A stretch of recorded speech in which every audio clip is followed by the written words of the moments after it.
Durante los años 30, los regímenes totalitarios empezaron a mostrar sus ambiciones expansionistas.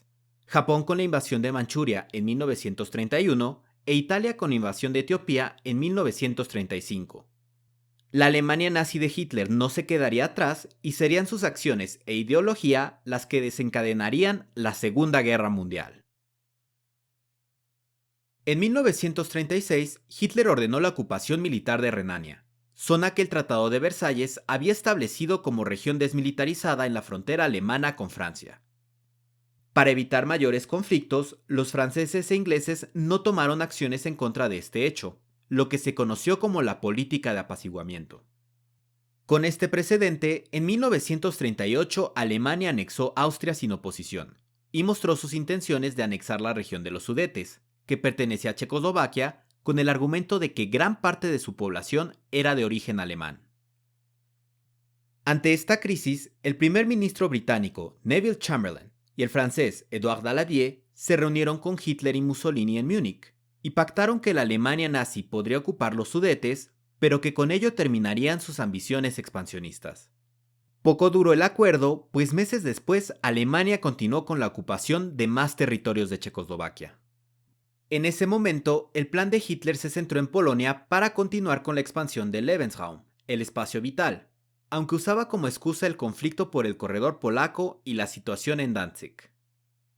Para evitar la oposición de la Unión Soviética al invadir Polonia, aun cuando eran enemigos ideológicos, en agosto de 1939 los nazis y los soviéticos firmaron el Pacto de No Agresión Ribbentrop-Molotov, en donde incluso la Unión Soviética también invadiría Polonia. Con esto asegurado, el 1 de septiembre el ejército alemán inició la invasión de Polonia haciendo uso de la Blitzkrieg, la guerra relámpago, que hacía uso extensivo de ataques aéreos y tanques seguidos por la infantería. Es en ese día que se da formalmente inicio a la Segunda Guerra Mundial, aunque es hasta el 3 de septiembre que Francia y el Reino Unido le declararon la guerra a Alemania. En el frente oriental, Alemania logró conquistar rápidamente la parte de Polonia que había acordado en secreto con la Unión Soviética, mientras que los soviéticos invadieron la otra porción y también Finlandia. Durante el resto de 1939 no se dieron mayores combates en el frente occidental, al punto que el periodo se conoció como la Drôle de Guerre, la guerra de broma. En abril de 1940, Alemania invadió Dinamarca y Noruega, y repelió los ataques aliados en la zona. En mayo, de forma similar a la Primera Guerra Mundial, para evitar la frontera franco-alemana, protegida en este caso por la línea Maginot, los alemanes invadieron Bélgica, aunque también los Países Bajos y Luxemburgo. Haciendo uso de la Blitzkrieg y aprovechando que la región de las Ardenas no estaba tan protegida, pues se creía que era una barrera natural, los alemanes rodearon a las fuerzas franco-británicas, quienes tuvieron que ser evacuadas de la ciudad de Dunkerque. Tras este desastre aliado, Alemania pudo ocupar el norte y la costa del Atlántico de Francia, en tanto que el resto del país se convirtió en la Francia colaboracionista de Vichy. El siguiente paso era la invasión de Gran Bretaña, ahora dirigida por el primer ministro Winston Churchill. En la batalla aérea por Inglaterra, la Real Fuerza Aérea Británica logró vencer a la Luftwaffe alemana, con lo que se evitó la invasión. En septiembre de 1940 se consolidó el eje Roma-Berlín-Tokio, con la firma del Pacto Tripartito, al que después se unirían Rumania, Bulgaria, Hungría, Yugoslavia y la República Eslovaca. En cuanto a acciones militares, Italia invadió Grecia e inició campañas en el norte de África para invadir Egipto y capturar el Canal de Suez. Tras asegurar el frente occidental, en 1941 Hitler decidió invadir la Unión Soviética, esto a través de la Operación Barbarroja. El ataque tomó por sorpresa a Stalin y los alemanes avanzaron rápidamente hasta casi llegar a Moscú a finales de año. El invierno frenó el avance y le dio tiempo a Stalin para reorganizar su estrategia y traer fuerzas de Siberia adaptadas a la lucha en invierno. Del lado del Pacífico, en diciembre los japoneses llevaron a cabo un ataque sorpresa a la base de Pearl Harbor en Hawái, con el objetivo de dañar lo más posible la flota estadounidense. Ante este hecho, el presidente estadounidense Roosevelt le declaró la guerra a Japón. Los japoneses aprovecharon el tiempo en el que la flota estadounidense se recuperaba para expandirse por el sudeste asiático.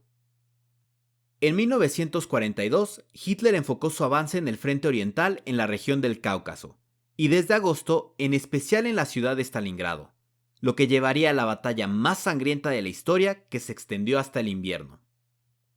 Es también en este año que se intensifica la persecución de los judíos como parte de lo que se conoció como la solución final, el Holocausto. En los otros frentes, la suerte y el avance del eje comenzaría a revertirse.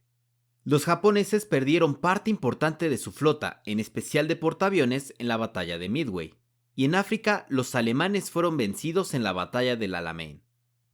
A esto se le sumó que en Stalingrado los soviéticos capturaron el sexto ejército alemán, lo que significó un desastre para Hitler. Con estas derrotas del eje, en 1943 inició la contraofensiva de los aliados. En enero se llevó a cabo la Conferencia de Casablanca, en la que se acordó un mayor apoyo a la URSS y la invasión de Italia por parte de los Estados Unidos y el Reino Unido. En el frente oriental, el Ejército Rojo de la Unión Soviética comenzó a avanzar al vencer a los alemanes en la batalla de Kursk, la mayor batalla de tanques de la historia. Para mediados de año, con la toma de Sicilia por las tropas estadounidenses, los italianos derrocaron a Mussolini y decidieron salir de la guerra, pero Italia fue invadida por Alemania. A finales de año, los tres grandes líderes aliados, Stalin, Churchill y Roosevelt, se reunieron en Teherán para acordar el ataque que abriría de nuevo el frente occidental. Esto se concretó con el día D, el desembarco de tropas estadounidenses, británicas y canadienses en las playas de Normandía en junio de 1944, operación que fue organizada por el general Eisenhower.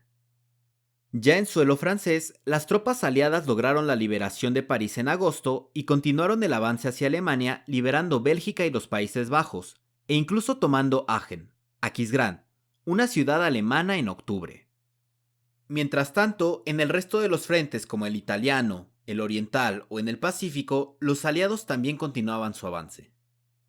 Entre diciembre de 1944 y febrero de 1945 se dio la Batalla de las Ardenas, en la que Hitler intentó repetir la estrategia de 1940, y aunque logró avances, los aliados lograron repeler el ataque.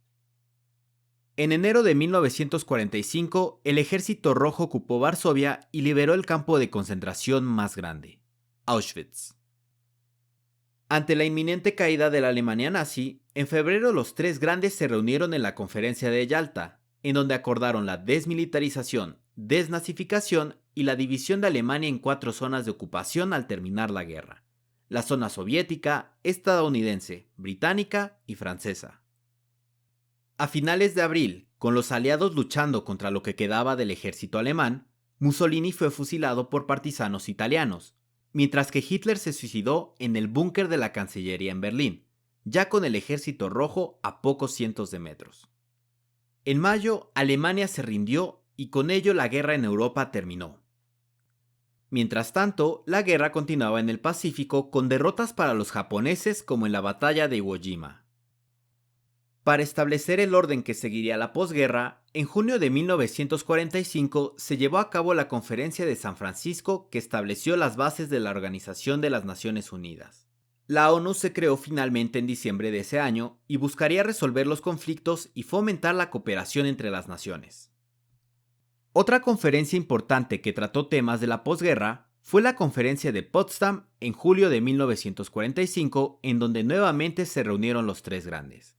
En este caso, Stalin, el presidente estadounidense Harry Truman y el primer ministro Winston Churchill, que sería sustituido por Clement Attlee. En la reunión se dio un ambiente de creciente desconfianza, sobre todo por la negativa de Stalin de aceptar elecciones democráticas en Europa del Este. A pesar de esto, se acordó el restablecimiento y reajuste de fronteras en Europa, así como la persecución de criminales de guerra en tanto que se descubrían todas las atrocidades cometidas por los nazis en el Holocausto. Ante la resistencia que se enfrentarían las tropas estadounidenses al invadir Japón, el presidente estadounidense Truman aprobó el uso de la bomba atómica desarrollada como parte del Proyecto Manhattan. En agosto, las bombas fueron lanzadas sobre las ciudades de Hiroshima y Nagasaki, lo que causó la rendición de Japón el 2 de septiembre de 1945. La guerra terminó con la vida de más de 50 millones de personas, y transformó al mundo no solo por el uso de la bomba atómica, sino por la confrontación de dos superpotencias que llevarían a un orden bipolar que definió la Guerra Fría.